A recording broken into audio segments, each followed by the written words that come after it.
Before we dive into today's terrifying tale, make sure to hit that like button and subscribe to my channel. Don't forget to click the bell icon so you never miss a spine-chilling story. Let's get into it. Room 32. When I first started at St. Andrews, I didn't think anything of it. It was a standard hospital in a small town in Ohio, the kind of place where everybody knew each other. I had moved here recently and was still getting the hang of the night shifts, adjusting to the eerie quiet that blanketed the hospital after dark. It was on my third shift when I was assigned to room 32. The head nurse mentioned it in passing, her tone clipped as she handed me the chart. "You'll be covering Mr. Carter in room 32 tonight," she said, almost as if she were reluctant to say it. I didn't think much of it at first. Mr. Carter was a middle-aged man who had been in a coma for months, apparently the result of a severe head injury. They didn't know much else, just that he hadn't shown any signs of waking up. Still, there was something off about room 32. The hall felt colder as I approached, the air heavier. I brushed it off as nerves and went in. I started with the usual checks: pulse, breathing, making sure his 4 was in place. But as I reached over him to adjust the monitor, I could swear I felt something, like a slight movement in the air, a whisper of sound. It was so faint that I barely registered it at first, but then I heard it again. My name. Anna. I froze, my heart thudding painfully in my chest. The room was silent, save for the steady beeping of the monitors. I looked around, half expecting to see someone hiding behind the curtain or standing in the doorway. But there was no one. I shook my head, laughing nervously to myself. I'd heard about night shift nurses getting jumpy and hearing things. Our minds have a way of playing tricks on us in the dead of night. But as I turned to leave the room, I heard it again. "Anna, help me." This time, the voice was unmistakable, low and pleading, as if someone were speaking directly into my ear. I spun around, staring at Mr. Carter's pale, unmoving face. He was still as a stone, his chest rising and falling in shallow breaths, but his lips hadn't moved. My hands started shaking, and I stumbled back, nearly knocking over the tray of instruments. I backed out of the room, my pulse racing, telling myself it was just exhaustion. Maybe I'd imagined it, or maybe one of the other nurses was playing a prank. But as I left room 32, I couldn't shake the feeling that I hadn't been alone in there. By the time my shift ended, I'd almost convinced myself it was nothing. But that voice, that pleading whisper, stayed with me long after I left the hospital that morning, echoing in the back of my mind as I tried to sleep. I didn't want to go back to room 32, but I knew I'd have no choice. The next night, I returned to St. Andrews, my stomach knotting with anxiety as I walked through the quiet halls. I kept reminding myself that I was a trained nurse. I had faced far worse situations. Yet, as I approached room 32, the chill in the air wrapped around me like a heavy blanket. I took a deep breath, forcing myself to enter. Mr. Carter lay there, still comatose, his expression serene but eerily lifeless. I started my checks again, telling myself it was just another night on the job. As I adjusted the 4, I felt that familiar sensation creeping back, the weight of silence pressing in around me. And then it came again. "Anna." This time, the whisper was sharper, more insistent. I froze, heart racing. I glanced at Mr. Carter, and for a fleeting moment, it looked like his eyes flickered, but I shook my head. I had to be imagining things. The fatigue from working night shifts was playing tricks on me again. "Help me." The voice grew louder, clearer, almost desperate. I felt my breath hitch as fear coursed through me. I turned to the door, ready to bolt, but something held me in place. "Mr. Carter," I managed to say, my voice trembling. "Can you hear me?" No answer, just the steady beeping of the heart monitor. I stood there, paralyzed, trying to convince myself that it was just the echoes of my mind. But deep down, I knew what I heard. With trembling hands, I picked up the phone to call for help, but my resolve wavered. I didn't want to sound like I was losing my mind. I took a step closer to Mr. Carter, straining to hear anything else. The whispers seemed to fade, but then they surged back, drowning out my thoughts. Suddenly, the lights flickered, and I felt a rush of cold air envelop me. I shivered, instinctively stepping back. The whisper became a low growl. "Help me! Help me!" The voice echoed around the room, swirling like a dark wind, and I stumbled backward, fear gripping my chest. I left the room in a rush, closing the door behind me. I could still hear it, the voice haunting me as I dashed to the nurse's station. I found a couple of my co-workers chatting, laughing, completely oblivious to the terror I had just experienced. "Hey, is everything okay?" one of them asked, glancing at my pale face. "Something's not right in room 32, I said, my voice shaky. "I keep hearing Mr. Carter calling for help." They exchanged glances, amusement creeping into their expressions. "Oh, come on, Anna. It's just a comatose patient. You're letting your imagination run wild. Room 32 has always been the creepy one." "But I heard him," I insisted, my frustration boiling over. "He's calling my name. I swear." They chuckled, and I felt a wave of embarrassment wash over me. Maybe I was just being paranoid. Maybe it was all in my head. That night, I struggled to shake off the fear as I made my rounds, but as I walked past room 32, the whispers returned, soft and tantalizing. "Help me!" I stood frozen in the hallway, my heart racing, knowing I couldn't ignore it. I had to go back in. But deep down, I felt a creeping dread, a warning echoing in my mind. Something dark was waiting for me in that room, and it wasn't just Mr. Carter. The next shift felt like a nightmare that wouldn't end. As I prepared for my return to room 32, I tried to gather my thoughts, steeling myself for whatever awaited me. I kept repeating to myself that I was a professional, that I had to focus on my patient.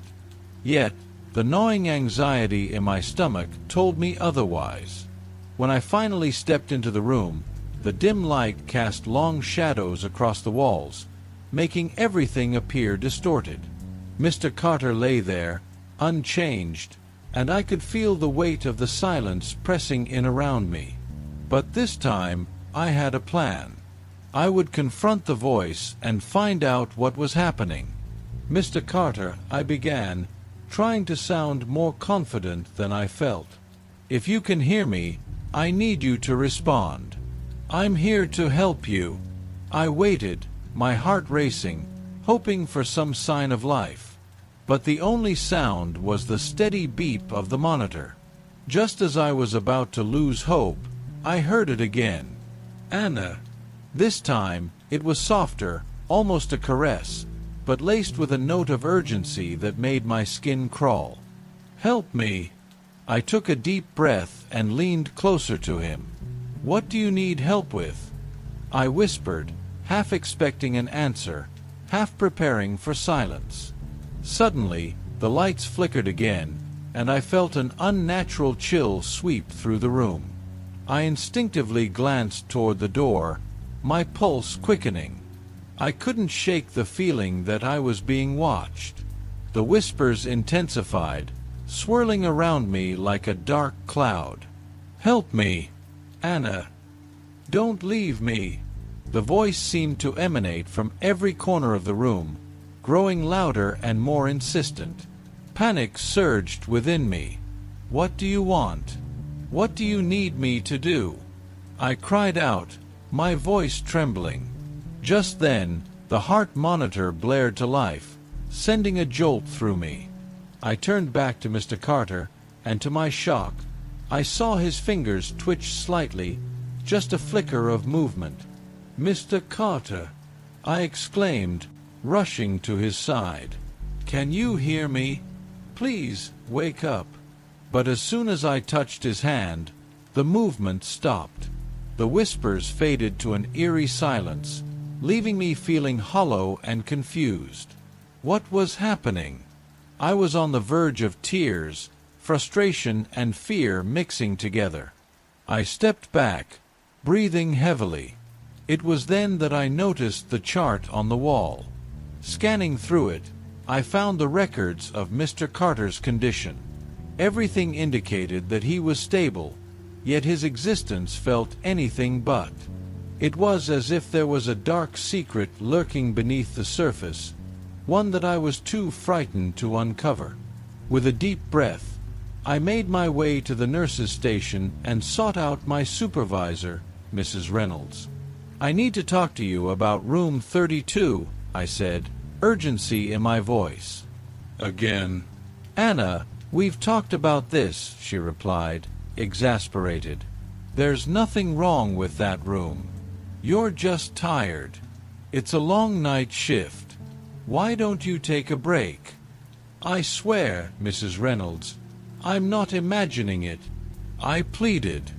I heard him. I heard Mr. Carter's voice. He's trying to tell me something. She looked at me, her expression a mixture of concern and skepticism. Just focus on your patients. That's your job. If you continue to let this get to you, I'll have to pull you from night shifts. Her words struck me like a slap in the face. I couldn't afford to be pulled from the shifts. I needed the experience. I nodded, forcing myself to appear calm, but inside, I felt like I was unraveling. Returning to room 32, I couldn't shake the feeling that something was terribly wrong. I stepped inside, my heart pounding. The air felt thick with tension as I approached Mr. Carter. I gripped the edge of his bed, staring into his unseeing eyes, trying to will him to respond. "Why are you calling me?" I whispered, tears threatening to spill. "What do you want from me?" But instead of an answer, the whispers returned, swirling around me once more.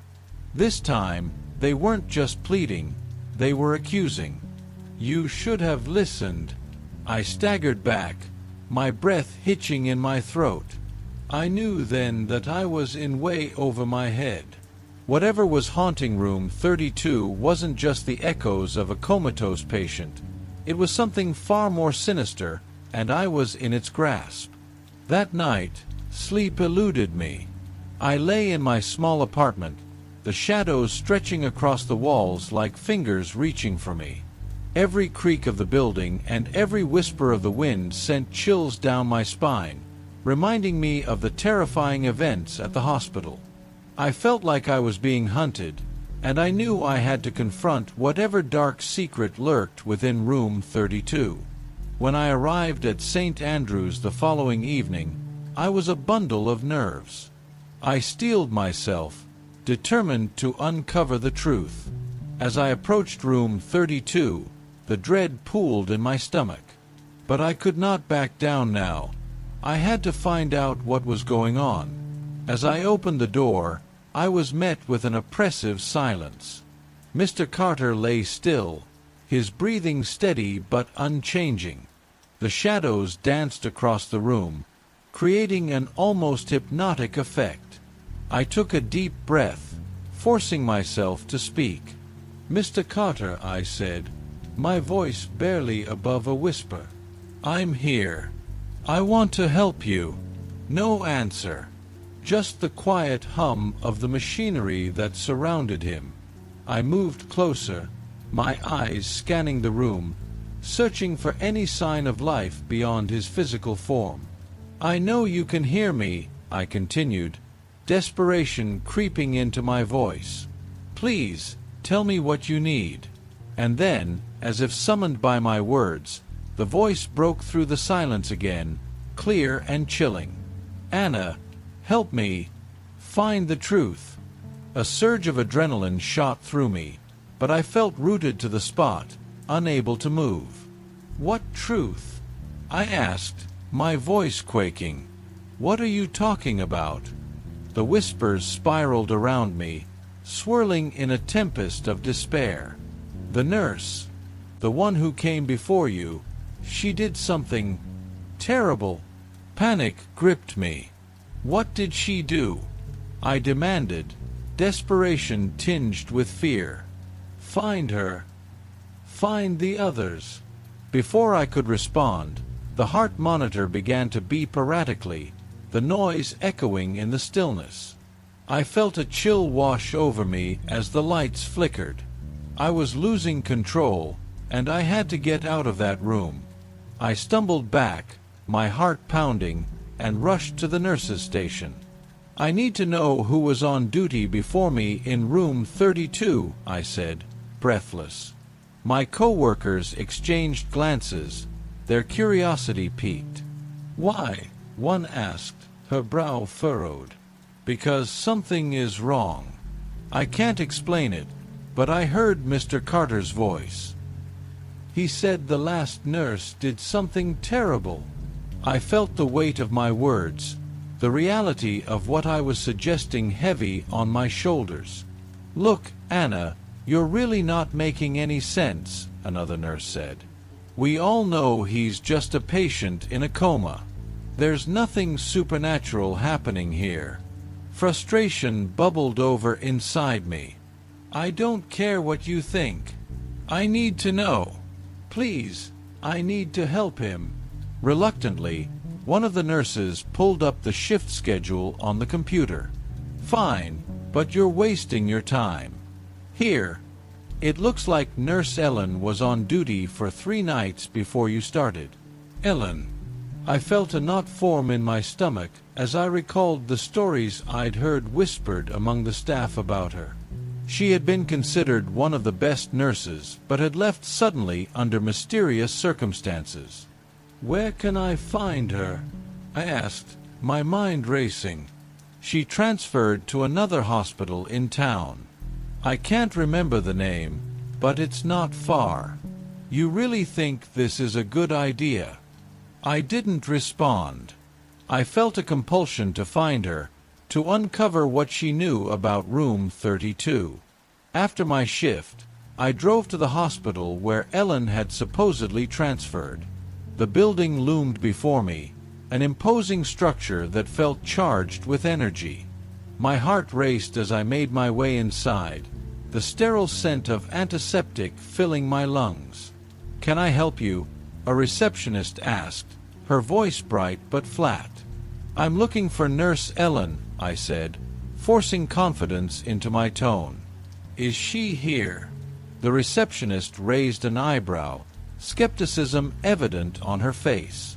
"We can't just give out staff information. Do you have an appointment?" "No, but it's important. Please, I need to talk to her about a patient." After a few tense moments, the receptionist sighed. "I can call her for you, but I can't guarantee she'll speak with you." I nodded, gratitude washing over me as she dialed the number. My pulse quickened as I waited, hope mixing with dread. When she finally hung up, her expression was inscrutable. "She'll be here in a few minutes. Wait in the lobby." I took a seat, my mind racing. What would I say? What could Ellen possibly tell me that would make sense of the horror unfolding in room 32? I felt like I was standing at the precipice of a dark abyss, and I was terrified of what I might find. Moments later, Ellen appeared, her face pale and drawn, as if the life had been drained from her. When her eyes met mine, I saw a flicker of recognition and fear. "Anna, what are you doing here?" she asked, her voice barely a whisper. "I need to know what happened in room 32, I replied, desperation threading through my words. "Mr. Carter is trying to tell me something, and I think it's connected to you." Her expression shifted, a mix of sorrow and dread crossing her features. "You shouldn't be asking these questions. It's better if you just leave it alone." But I couldn't walk away.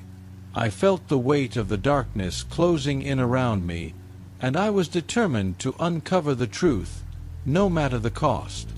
The moment Ellen uttered those words, a shiver ran down my spine. "What do you mean, leave it alone?" I pressed, trying to hold on to the sliver of hope that she could help me understand. "I can't just ignore what's happening." Mr. Carter's voice. "It's real." Ellen looked around nervously, as if she feared being overheard. "You don't understand, Anna. Room 32 isn't just any room. It has a history, a dark one. I didn't want to believe it, but..." "But what?" I urged, desperate for her to continue. She hesitated, glancing at the receptionist before lowering her voice. "I was the one who took care of Mr. Carter before he went into a coma. He wasn't just a patient.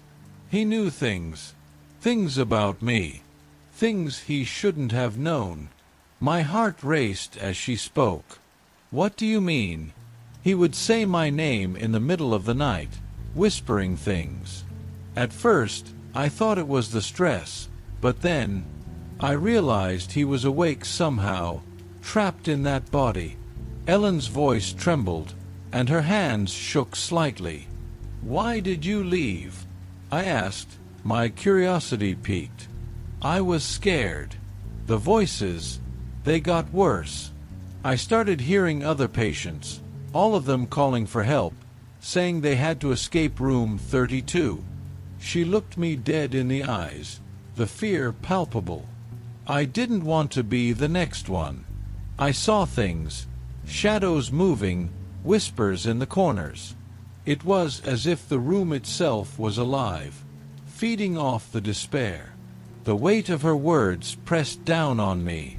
"But why hasn't anyone done anything? Why doesn't anyone believe me?"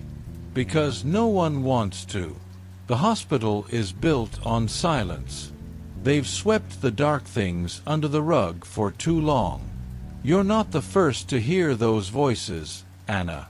Many have come and gone, but the room remains untouched, a silent witness to the horrors." "Then we have to do something," I said, determination swelling within me. "I can't let this continue. If Mr. Carter is trying to communicate, then there must be a way to help him, to help all of them." Ellen's eyes widened. "No, you don't understand. There's a reason I left. I could feel something dark in that room, something that didn't want to be found. It wants to keep the truth buried, and if you dig too deep, it will come for you."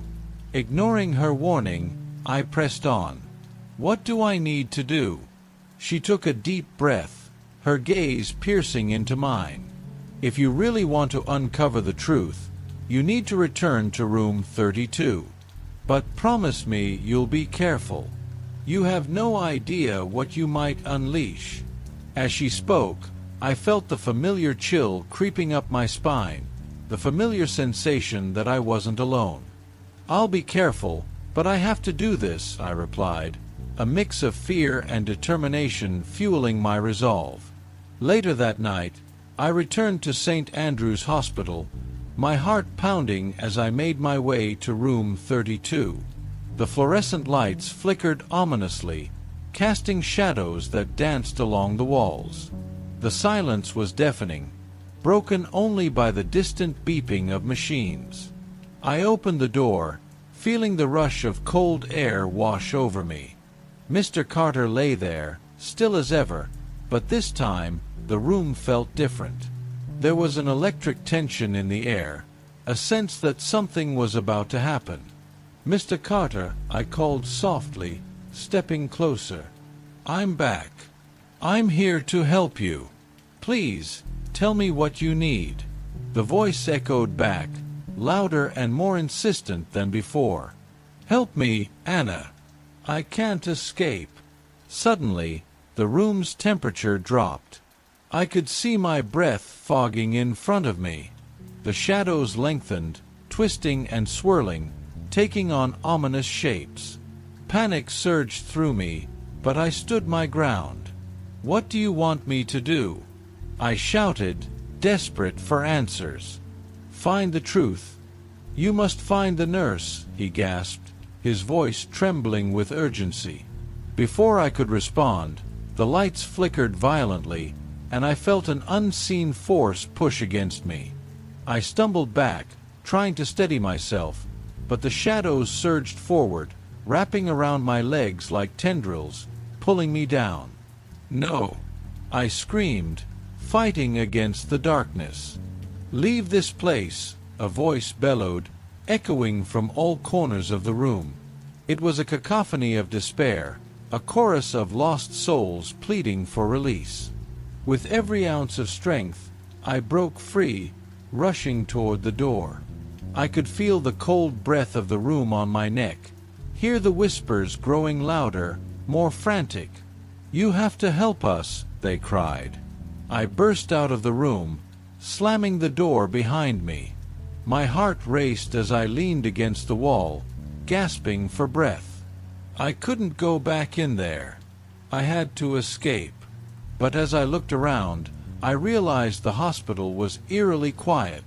Too quiet. The realization hit me like a punch to the gut. I was trapped. I turned back to the door, ready to face whatever lay behind it. But when I looked again, room 32 was gone. Just an empty hallway stared back at me. The door vanished into the shadows. Despair washed over me. I had tried to help, but now I felt more lost than ever.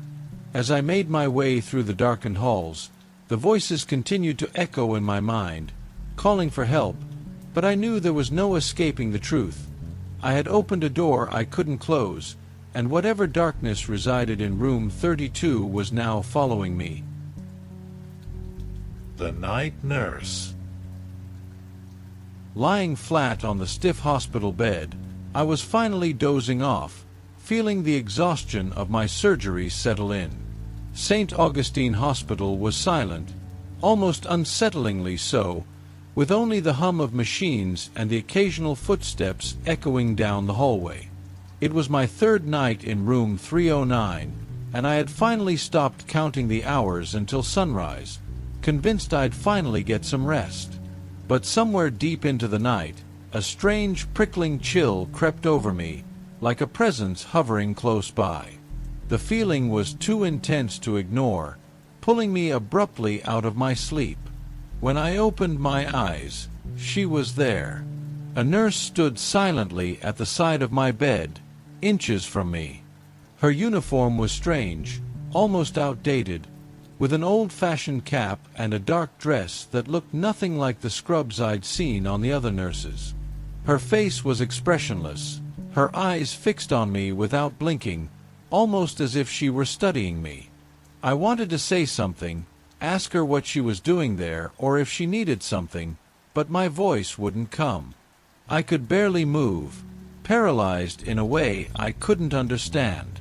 The room felt colder, the air dense with a kind of silence that wasn't natural. I tried to keep my eyes on her, to watch for any movement, but then, without a sound, without a single blink, she simply faded away. It was like she had dissolved into the shadows, leaving the room just as empty and still as it had been before. In the morning, I told the nurse who came in to take my vitals about what I'd seen. She looked at me with a gentle, patient smile, like I was just another patient saying something strange under the influence of post-surgery drugs. "It's probably the medication," she said, dismissing the encounter as a side effect. "Some patients get vivid dreams in the first few nights after surgery." But I knew what I'd seen, and I couldn't shake the feeling that something was terribly wrong. This wasn't just a dream. And it wasn't the medication. That night, as the hospital went dark again, I felt dread creep in, a fear I hadn't felt before. That night, I lay in bed with my eyes wide open, the minutes ticking by slower than ever. The thought of that nurse appearing again gnawed at me, filling me with a restless dread that I couldn't shake. I told myself that maybe it really was the meds, or maybe a stray dream blending into reality. But as the clock inched closer to 2 a.m., my heart pounded so loudly that it drowned out the ticking of the wall clock. And then I felt it, the same chill as the night before, seeping through the room. This time, I didn't need to open my eyes to know she was there. The air grew heavier, thick with a presence I could feel as if it were pressing down on my chest. But I forced myself to look, swallowing down the fear that clawed up my throat. When I did, there she was again, standing by the bed. She looked the same as before, the same outdated uniform, the same blank, almost doll-like expression. Her skin was pale, unnaturally so, like she hadn't seen sunlight in years. She didn't speak or blink, just stood there, inches away, watching me with those hollow, lifeless eyes. I couldn't look away, as if her stare had somehow locked me in place. I wanted to scream, to tell her to go away, but I was frozen, trapped in the eerie silence. After what felt like hours, I managed to croak out a few words. Who are you?" My voice was barely a whisper, trembling and weak. But the moment I spoke, she disappeared. One moment, she was there, as solid as any person, and the next, she was gone, like a wisp of smoke blown away by a silent breeze. The morning nurse came in as usual, cheerful and polite, as if nothing was wrong. When I told her about the nurse in my room, her smile faltered, replaced by a wary, cautious look. She tried to hide it, but I could see that flicker of unease in her eyes before she quickly changed the subject. "You should really rest," she said, brushing off my questions with the same explanation, that I was seeing things from the painkillers. But I knew it was real. And that night, it happened again. Right at 2 a.m., she appeared by my bed, watching me with that same cold, expressionless face. It was as if she had no reason to be there. No medicine, no procedures, nothing. Just her, standing there, silently observing me. The visits continued, night after night. I'd lie awake, dreading the moment she'd appear, wondering if she'd get closer, if she'd finally say something, if maybe she was waiting for me to do something. My fear grew sharper each time, knowing that I was completely at her mercy, and that whatever she wanted, she would come for it, night after night. I couldn't take it anymore. Every night, she appeared, always at the same time, always with the same blank expression, and always disappearing without a trace. I was exhausted, barely sleeping, constantly on edge. My heart would pound every time I heard footsteps in the hallway, afraid it would be her, even before the clock struck 2 a.m. I started to feel like I was losing my mind, like I was the only person in the world seeing this ghostly figure. Finally, I decided to push for answers. When the day nurse came in to check my vitals, I must have looked desperate, maybe even a little crazed. "Please," I said, gripping her arm harder than I intended. "I keep seeing this nurse every night. She just stands there, staring. She doesn't say anything, she just watches me. And it's real. I know it's real." The nurse hesitated, her polite smile wavering. She glanced nervously at the door, as if afraid someone might overhear us. For a moment, I thought she would ignore me again, give me the usual speech about medication side effects, but instead, she took a shaky breath and sat on the edge of my bed. "You're not the first patient to mention seeing things in room 309, she whispered. her voice barely audible. Over the years, a few patients have claimed to see a nurse who wasn't supposed to be there. But she trailed off, her eyes flicking up to the ceiling as if she could somehow hide from whatever she was about to say. Most of the staff think it's just hallucinations, brought on by painkillers, lack of sleep, or anxiety. The hospital doesn't want to scare anyone, so they keep it quiet. My stomach churned. It was real. She didn't outright say it, but her face told me enough. The sightings were real, and they'd been happening long before I was here. But why? And who was she? As I was processing this, the nurse leaned in even closer, her voice a barely audible whisper. They say it's the spirit of a nurse who died here years ago. Room 309 used to be her room, and there was some accident.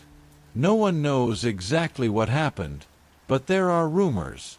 Some say she was overworked, others say something went wrong during a procedure, but she never left. Before I could ask more, another nurse entered the room, and she immediately straightened up, acting like we hadn't just shared this horrifying secret. She mumbled a quick goodbye and hurried out, leaving me alone with my racing thoughts and the chill that crept up my spine. That night, I lay in bed, more anxious than ever. I had answers now, but they only brought more questions. What did she want? Why was she here? And, most of all, why was she watching me? The hours crept by, and as 2 a.m. approached, I braced myself, gripping the thin blanket, my heart hammering in my chest. I knew she'd come. She always came. That night, everything in me was telling me to close my eyes, to pretend to be asleep, to try anything to avoid her. But I couldn't look away. I needed to know, why was she here? What was she trying to tell me? At exactly 2 a.m., the air thickened, pressing down on me like a heavy weight. The familiar chill seeped into the room, and I knew she was there. Slowly, I turned my head, heart pounding, and there she was, standing by my bedside, closer than she'd ever been. Her hollow eyes bore into mine, and for the first time, I noticed a flicker of something. Maybe sadness, maybe anger. It was impossible to tell. I swallowed hard, forcing myself to speak despite the knot in my throat. Why are you here? I asked, my voice barely a whisper. She didn't respond, but her gaze didn't waver. Her face remained blank, yet there was an intensity in her stare that sent a shiver down my spine. It felt like she was pleading with me, trying to communicate something I couldn't understand. Summoning every ounce of courage, I reached out, my hand trembling as it extended toward her. The moment my fingers brushed the air near her, a rush of ice shot up my arm, freezing me to the core. But instead of fading away, as she always did, she remained. Her eyes widened, and for the first time, her expression changed. Her mouth opened slightly, as if she were about to speak. But what came out wasn't a word.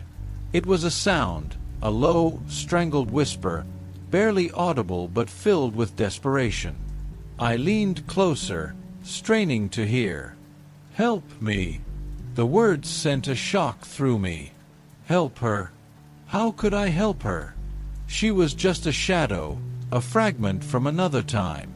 But before I could ask, she leaned even closer, her icy breath chilling my skin, her face inches from mine.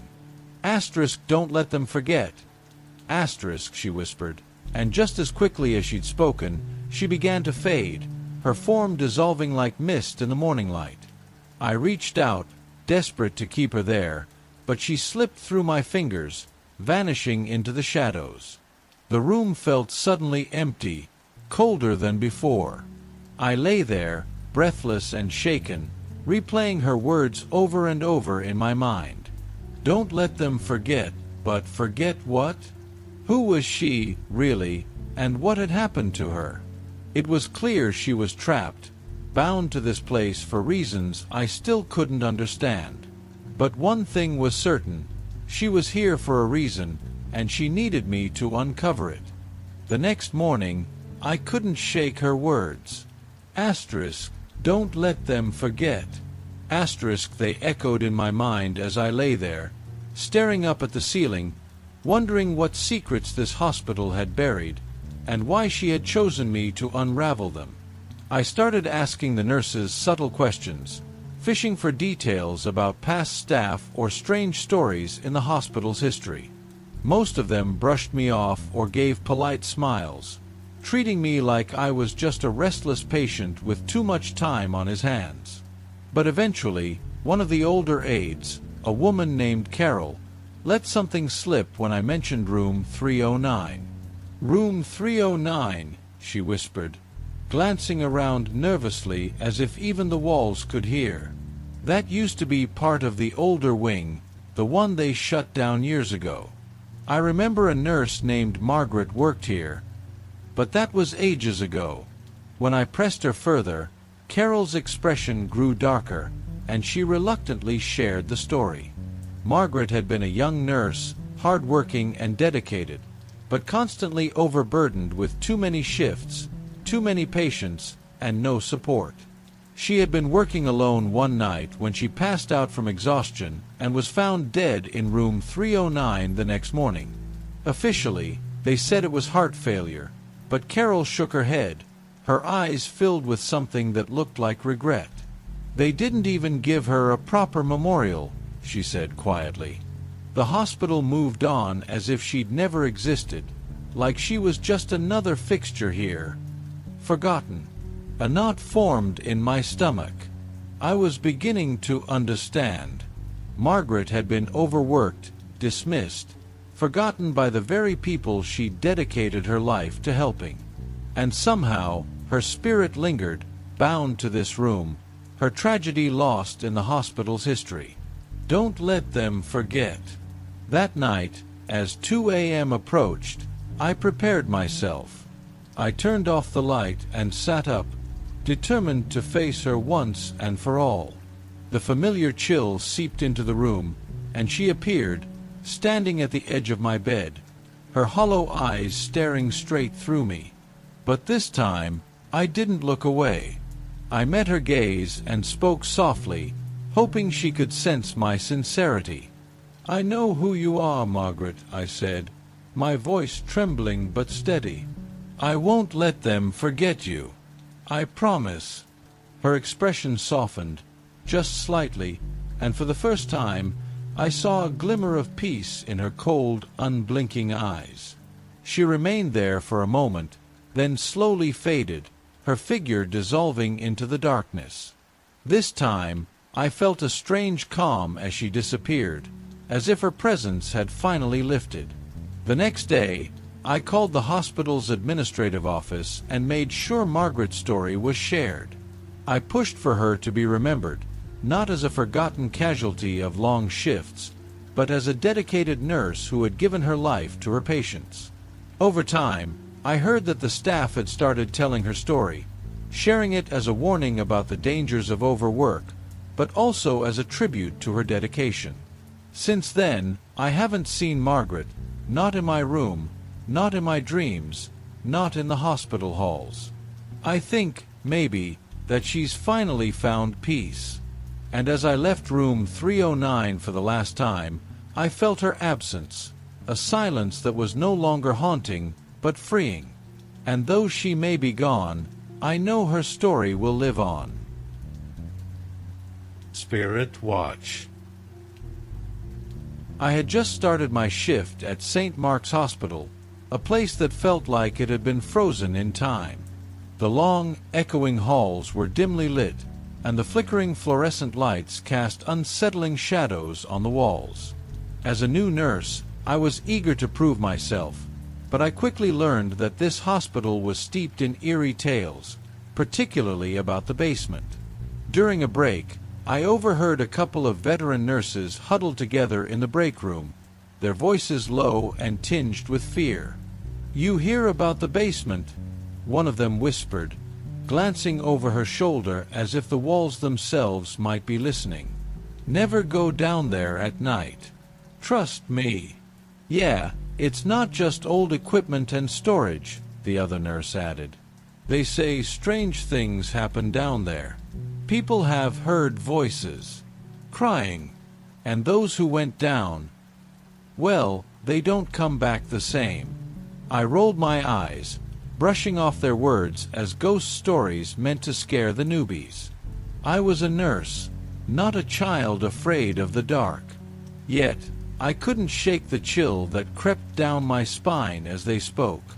There was something unsettling about their warnings, as if they were rooted in a deeper truth. Later that night, as I walked the quiet corridors checking on patients, I heard it, a soft, almost ethereal sound that seemed to float through the air. It was faint but unmistakable, a whispering cry, like someone calling for help. My heart raced. It was coming from the direction of the basement. Curiosity piqued. I felt an irresistible urge to find out what was happening down there. As I glanced around to ensure no one was watching, I felt the cold fingers of apprehension wrap around my heart. I knew I shouldn't go, that I should heed the warnings of the nurses. But the voice grew stronger, tugging at my resolve, pulling me toward the basement door like a moth to a flame. I took a deep breath and made my decision.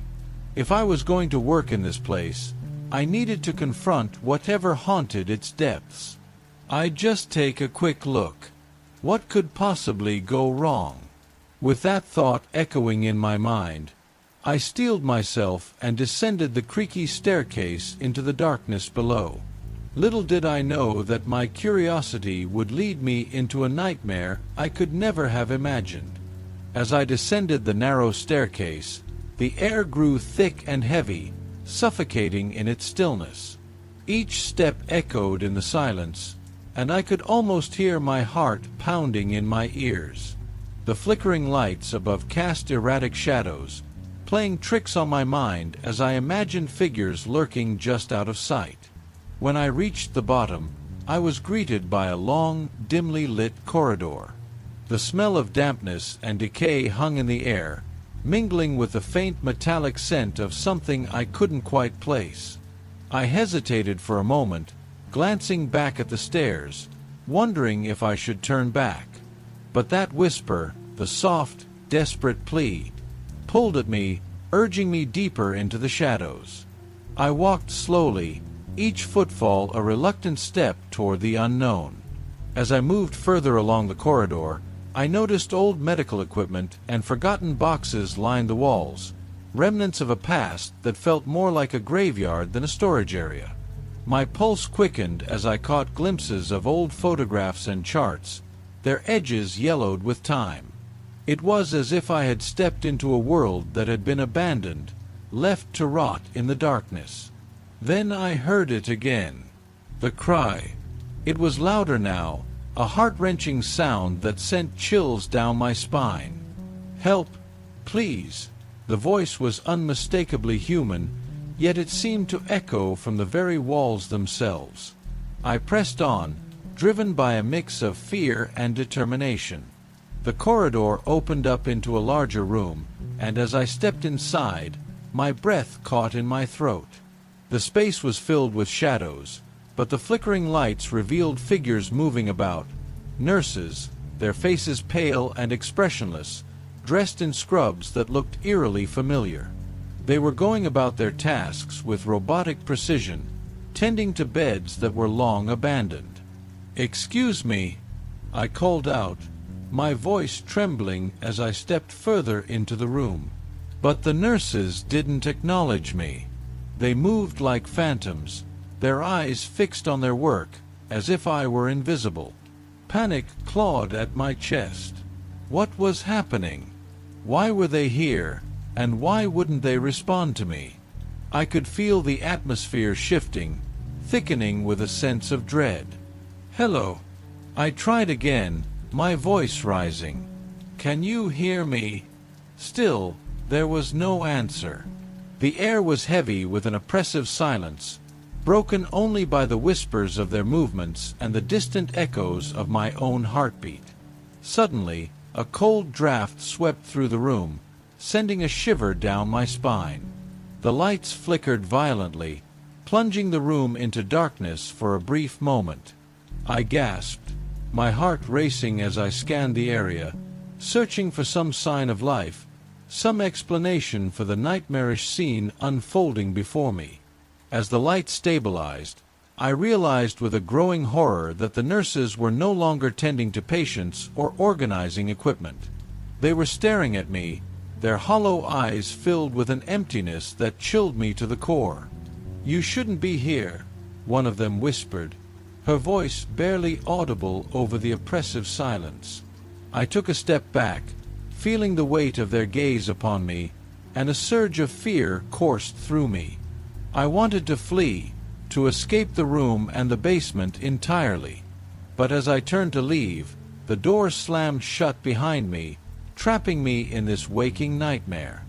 My heart raced as I pounded on the door, desperation clawing at my throat. "Let me out, please."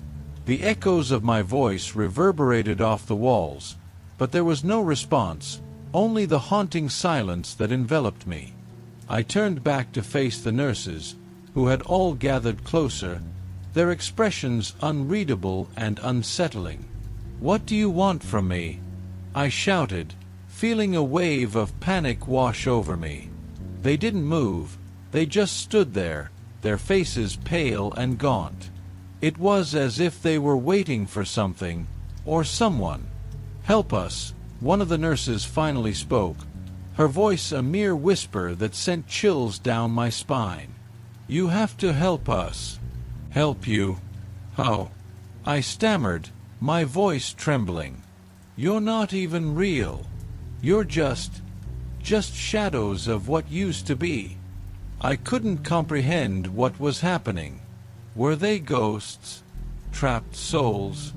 "No," another nurse replied, her eyes reflecting a deep sadness. "We are the ones who never left. We are stuck here, trapped in this place because of what happened in this room." The realization struck me like a blow. "What happened? What do you mean?" I asked, my voice shaking. The other nurses exchanged glances, their expressions filled with something akin to dread. "There was an incident," one nurse began, her voice cracking. "A patient died here. His name was Mark. He was a young man, full of life. He went into a coma, and we thought he would wake up. But he never did. He became angry, desperate. We tried to help him, but we couldn't." "What does that have to do with you?" I pressed, feeling the walls close in around me. "He blames us," she continued, her voice barely above a whisper. "And now we are cursed to remain in this room, tending to patients who no longer exist, while he calls out for help. We hear his voice every night, begging for us to save him, to set him free." I felt a cold chill creep down my spine as the weight of their words sank in. "You're saying he's still here? That he's still alive?" "Not alive, not dead. A spirit trapped between worlds," the first nurse replied. "And now that you're here, he knows you can hear him. He's calling for you. He wants you to help him escape this torment." Before I could process this revelation, I heard it again, the voice, clearer now, echoing through the room. "Help me, please." It was filled with pain, desperation, and a longing that pierced my heart. I turned to the nurses, fear flooding my senses. "What do I do? How can I help him?" "Find out what he wants," one of them urged. "Find out why he's angry. You may be the only one who can communicate with him." Suddenly, the lights flickered again, plunging the room into darkness. I felt an icy grip around my heart as I realized that the shadows were closing in. The whispers grew louder, a cacophony of voices swirling around me, drowning out my thoughts. I was being drawn into their despair, their suffering. "Please, you have to hurry," the nurses urged, their faces pale with fear. With a surge of determination, I shouted into the darkness, "Mark, if you can hear me, tell me what you need. I'm here to help you." The air grew cold, and the whispers faded for a moment. Then, I felt a sudden rush of energy, like a storm brewing in the air. The lights flickered back to life, and I was met with the sight of a figure emerging from the shadows. A young man, his eyes wide with anguish, standing in front of me. "Help me," he pleaded, his voice echoing with desperation. And in that moment, I knew I had to confront the truth of what happened in this room, or I might never escape the nightmare. Mark stood before me, his eyes filled with a haunting mix of pain and longing. I felt my heart race as I gazed at the ghostly figure. There was a vulnerability in his expression, a desperation that resonated deep within me. "What do you want from me?" I asked, my voice barely a whisper. "Help me remember," he pleaded, his voice echoing as if it came from the very walls of the room. I can't move on. I'm trapped here, in this limbo. I need to know what happened to me." As his words sank in, a sense of urgency washed over me. "What do you mean? What do you need to remember?" "I was here for a reason. I was sick, but I thought I would wake up. They told me I would wake up." His eyes darted around the room, filled with a longing for the life he once knew. But then, it all went dark. I remember pain, and then nothing. I took a deep breath, searching my mind for any details I could remember from the hospital's history. "What do you remember about the day you fell into the coma?" He hesitated, a flicker of recognition passing over his face. There was an argument. Someone was shouting. I could hear voices, the sounds of chaos. I was scared, and then... He paused, a look of confusion clouding his features. "It felt like I was drowning. I felt a shiver run down my spine. Was it possible that something had gone wrong? That he hadn't just slipped into a coma, but that something had happened that led to his fate? Mark, do you remember who was there? Anyone who might have been involved?" The shadows flickered around us, the nurses watching intently, their expressions a mix of hope and fear. I remember a nurse. She was trying to help me, but her face was twisted, like she was scared too. Then there was a loud noise. Everything went black. I closed my eyes, trying to recall the stories I'd heard about the hospital. Rumors of a tragic incident, whispers of malpractice that had haunted the halls for years. Could it have been an accident? Something that happened when you were in treatment? Accident? Yes, he said slowly, a flicker of realization crossing his features. There was a mistake. Someone messed up. His voice dropped to a whisper. I think they didn't want me to wake up. Fear coursed through me as I absorbed his words. What if he was right? What if there was a cover-up? Mark, I need you to focus. If you can remember anything else, it might help us figure this out. You have to let me in. The room felt colder, the air thickening with an unsettling tension. Mark's face twisted with anguish. I can't. It hurts too much. I'm scared of what I might remember. Suddenly, the lights flickered violently again, and a cacophony of whispers surged around us, growing louder and more chaotic. The nurses began to tremble, their expressions shifting from concern to panic. We need to go, one shouted. He's getting angry. Who? I demanded, feeling a surge of dread wash over me. "Mark, who's angry?" But before he could answer, the room plunged into darkness, and a cold wind swept through, snuffing out the light. I stumbled backward, disoriented, and when the lights returned, Mark was gone.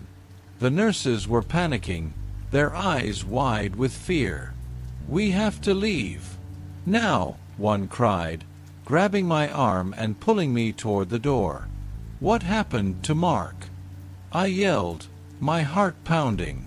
"Where did he go?" "The darkness," another nurse shouted, her voice trembling. "It's not safe here. We need to escape before he comes for us." I could feel the overwhelming sense of dread filling the room, pressing down on me like a heavy weight. I knew I had to confront whatever was lurking in the darkness, whatever had trapped Mark in this eternal nightmare. But as I stumbled toward the door, I realized that I was running out of time. The door slammed shut behind us, but the oppressive darkness clung to me like a second skin, whispering my name and beckoning me back. My heart raced as we hurried down the dimly lit hallway, the frantic footsteps of the nurses echoing around me. The whispers seemed to grow louder, more insistent, as if urging me to return, to find Mark, to uncover the truth. "Stop!" I shouted, trying to catch my breath. "We can't just leave him. We have to help him." The nurses turned, their faces pale with fear. "You don't understand," one of them cried, her voice trembling. "It's not just Mark. The darkness is alive. It wants us all. But we can't abandon him." I insisted, my resolve hardening. "If there's a chance we can free him from this, I have to try." The nurses exchanged anxious glances, and finally, one of them stepped forward, her expression resolute. "If you're going back, we'll follow you. But you need to be careful. We have to confront whatever is in that room." Together, we made our way back to room 32, the air growing heavier with each step. The whispers morphed into cries, echoing around us like a mournful chorus. The tension in the air crackled, thick with fear and unresolved pain. I could feel the weight of Mark's presence, lingering just out of reach. When we entered the room, it was as if time had frozen. The shadows danced across the walls, stretching and twisting in unnatural ways. I called out, my voice wavering, "Mark, can you hear me? I'm here to help you." There was a moment of silence before the temperature plummeted. A chill swept through the room, and the air grew heavy with an overwhelming sense of despair. Mark's voice broke through the silence, filled with anguish. "Help me, please." I felt a surge of adrenaline, my determination igniting. "I'm here, Mark. I won't leave you." I glanced at the nurses, who were bracing themselves, ready to face whatever darkness lay ahead. Suddenly, the shadows coalesced, taking shape in front of us. A figure emerged, a twisted reflection of Mark, his face contorted in rage and pain. "You shouldn't have come back," the figure shrieked, its voice a horrifying mimicry of Mark's. "This is my domain now. You will all suffer. Mark." I cried out, desperation flooding my voice. "Fight it. Remember who you are. You're not just a prisoner of this darkness." The figure hesitated, its eyes flickering between rage and confusion. I don't know how," it screamed, a deep sorrow resonating in its tone. "I can't escape. You can. You have to focus on what happened. Remember the love you had, the life you wanted to live." I reached out, willing him to hear me, to find the strength within. The shadow trembled, the anger flickering like a dying flame. "I was scared," it admitted, its voice softening. "I was scared of being forgotten. The nurses moved closer, their presence grounding us. "You are not forgotten, Mark. You have people who care," one of them shouted, tears streaming down her cheeks. "You deserve to be free." As if in response to our words, the darkness began to recede, shrinking away from the figure of Mark. His true self broke through the shadows, revealing the man I had seen earlier, lost but hopeful.